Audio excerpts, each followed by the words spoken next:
9월 4일 사자마녀 옷장 말씀과 함께하는 나니아 연대기 묵상 네 번째 챕터로 터키 젤리. 터키 젤리라고 터키에서 나온 일반적으로 아이들이 많이 먹는 그런 우리로 말하면 뭐라고 말해야 될까요? 약과 같은 거? 네, 그게 터키 젤리입니다. 자, 이야기 속으로 들어갈까요? 여왕이 묻습니다. 도대체 넌 뭐지? 턱수염을 민 난쟁인가? 사람인지 모르고 말하는 거죠. 에드먼드가 말합니다. 아니에요. 저는 턱수염 같은 건 난 적이 없어요. 전 사내아이예요. 사내아이? 그럼 네가 아담의 아들이란 말이냐? 에드먼드가 그 질문을 이해하지 못하자 내가 무엇이든 간에 네가 바보라는 건 알겠어. 마지막으로 물을 테니 잘 대답하거라. 너는 인간이냐? 에드먼드가 말합니다. 네, 여왕폐하. 여왕이 말해요. 어떻게 내 왕국에 들어왔지? 여왕폐하 옷장으로 들어왔어요. 그냥 문을 열었더니 여기 와 있었어요. 하하하 문이라. 인간 세계에서 들어오는 문. 그래. 그것에 대해 들은 적이 있어.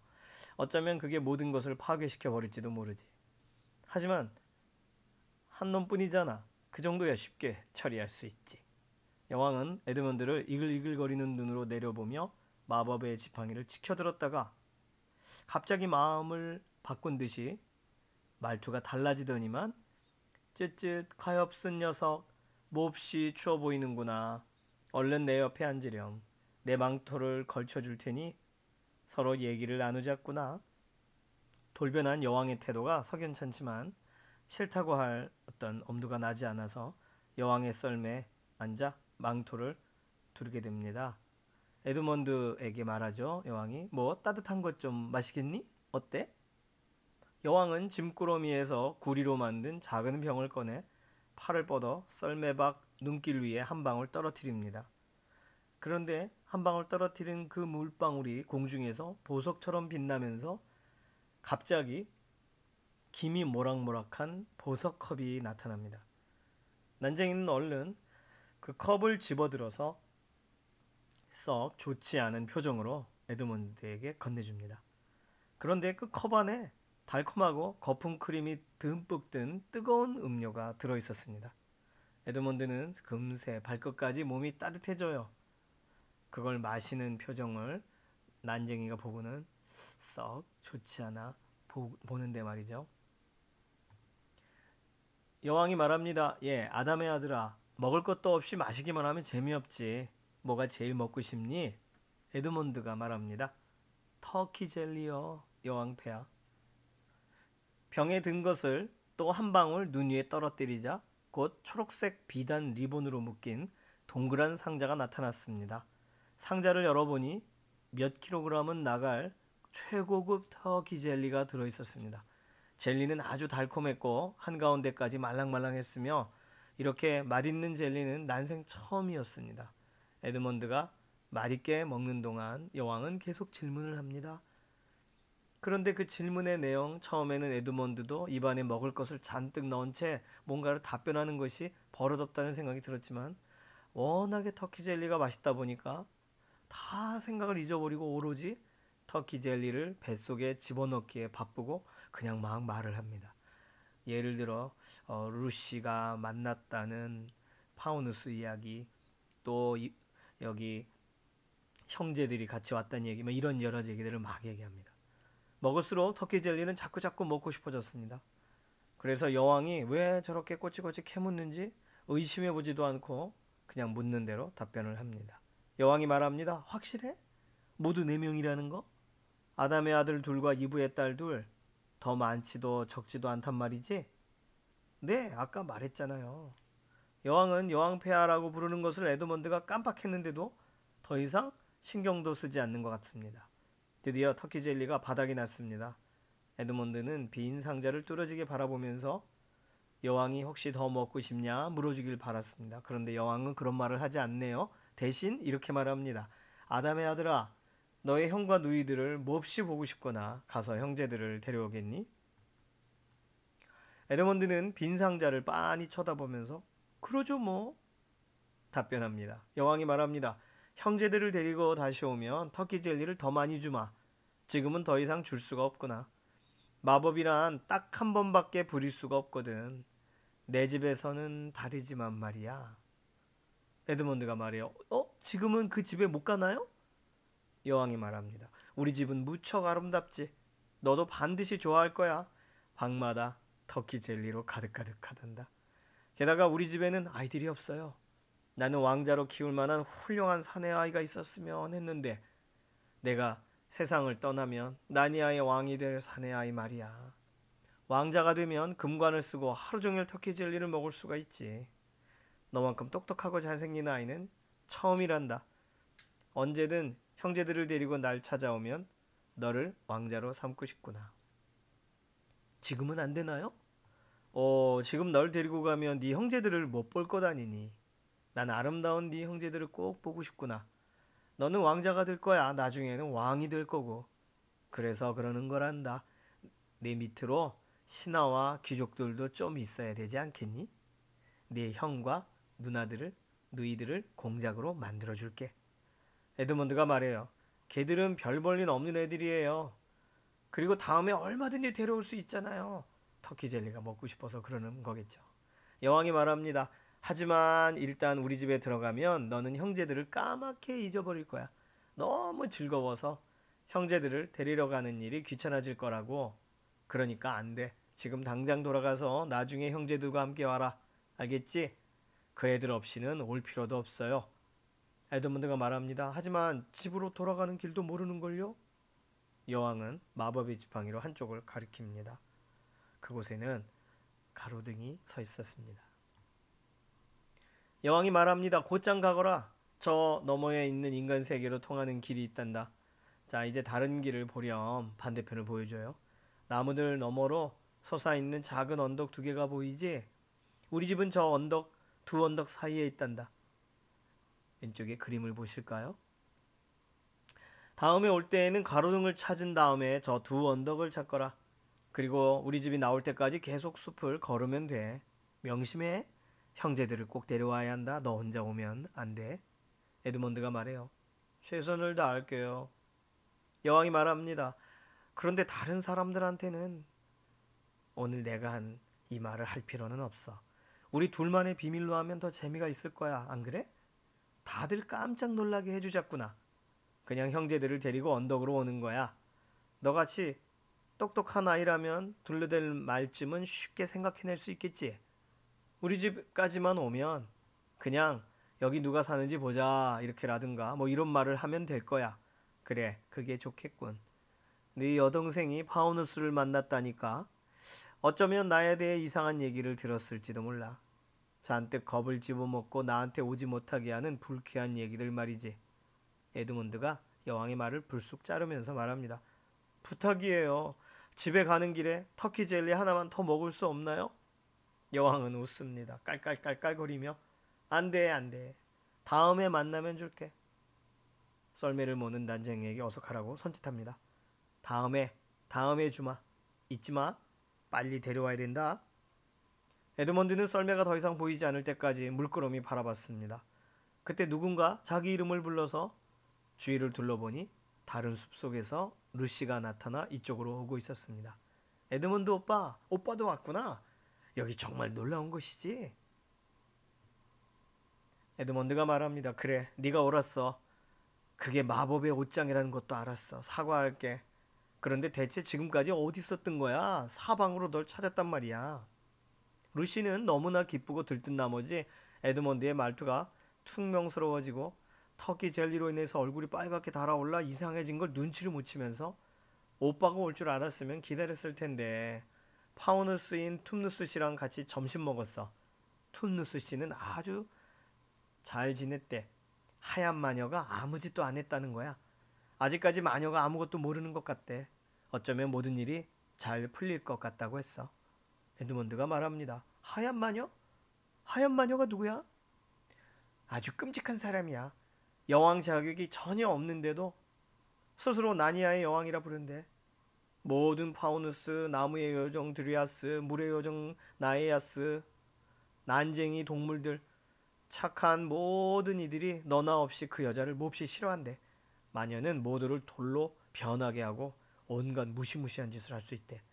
그리고 마법을 써서 나니아에 겨울만 계속 되게 했다나 봐. 크리스마스도 없는 겨울 말이야. 마녀는 술록이 끌고 타는 썰매를 타고 마법의 지팡이에 금관을 쓰고서 주위를 돌아다닌다지. 에드먼드가 말합니다. 단 것을 너무 많이 먹어 속이 거북했는데도 자기와 방금 친구가 된 여왕이 위험한 마녀라는 소리를 들으니 더욱 속이 불편해졌습니다. 하얀 마녀에 대해 누가 그따위 소리를 했어? 에드먼드는 여전히 터키 젤리가 더 먹고 싶다는 생각밖에 없습니다. 루시가 말해요. 파우누스가. 에드먼드는 루시보다 파우누스를 더 많이 아는 것처럼 보이려고 애쓰면서 파우누스들이 하는 말을 다 믿어선 안 돼. 누가 그래? 누구나 다 알아. 사람들한테 다 물어보라고. 아무튼 여기 눈 속에 서 있는 건 너무나도 궁상 맞는 짓이야. 어서 집으로 가자. 루시가 말하죠. 어쨌든 오빠도 여기 와서 기뻐. 우리 둘이 왔다 갔으니까 이젠 다들 나니아를 믿을 거야. 하지만 에드먼드는 루시만큼 신나지 않을 거라고 생각했습니다. 다른 형제들 앞에서 루시가 옳았다는 것을 인정해야 되는 것도 또 모두들 파우누스와 동물들 편에 설 게 확실한데 그렇지만 에드먼드는 이미 마녀한테 반 이상 마음이 기울어져 있었습니다. 에드먼드는 무슨 말을 해야 할지 또 형제들이 나니아 이야기를 할 때 어떻게 비밀을 지켜야 할지 막막했습니다. 한참이나 걸어갔을 때 갑자기 나뭇가지 대신 모피 코트의 감촉이 느껴지더니 둘은 어느새 옷장 밖으로 나와 빈 방에 서 있었습니다. 루시가 말해요. 오빠 얼굴빛이 엉망이야. 어디 아파? 아니 괜찮아.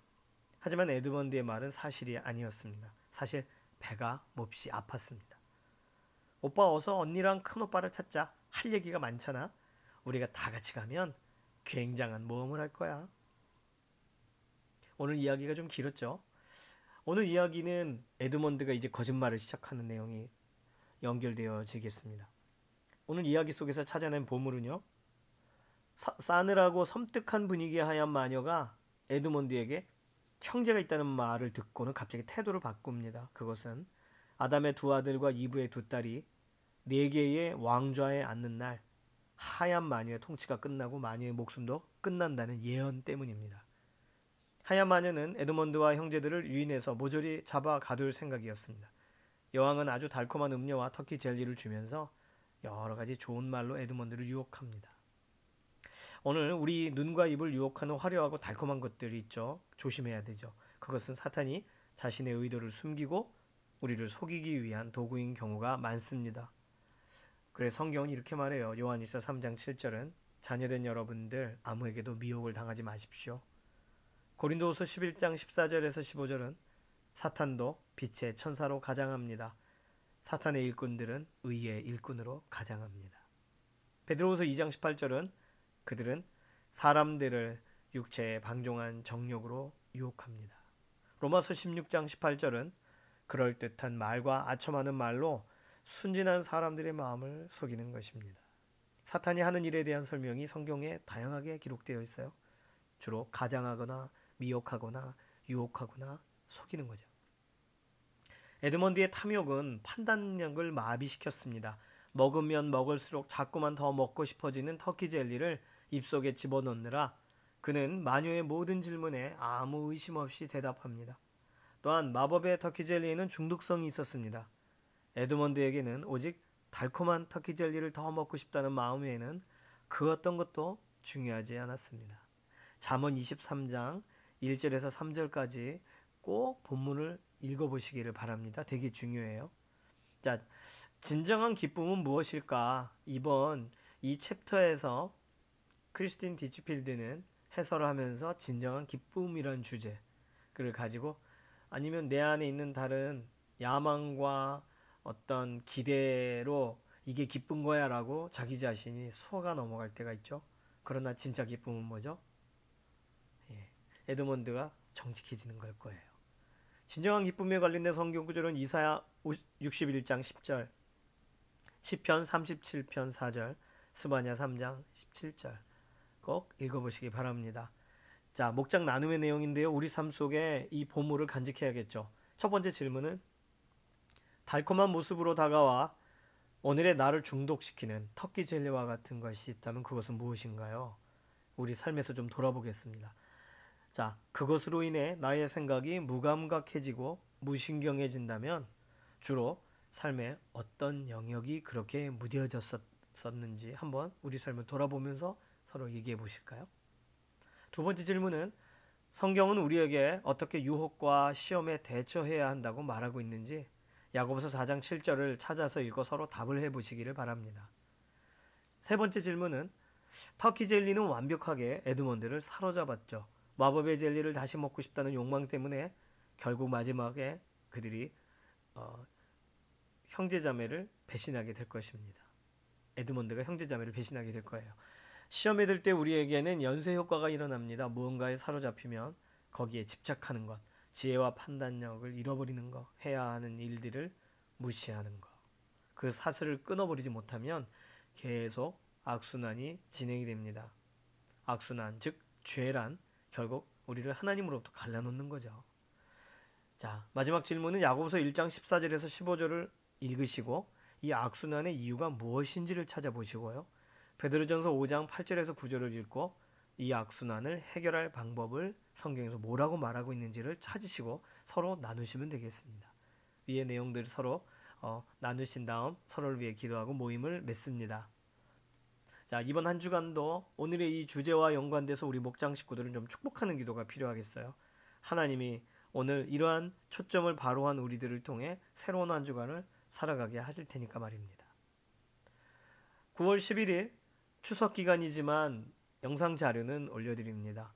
나니아 연대기 5번째 장 이제 빈방으로 돌아와서 형제들과 대화하는 내용이 나오겠죠. 5장 5번째 챕터의 내용을 다음 주에는 살펴보겠습니다.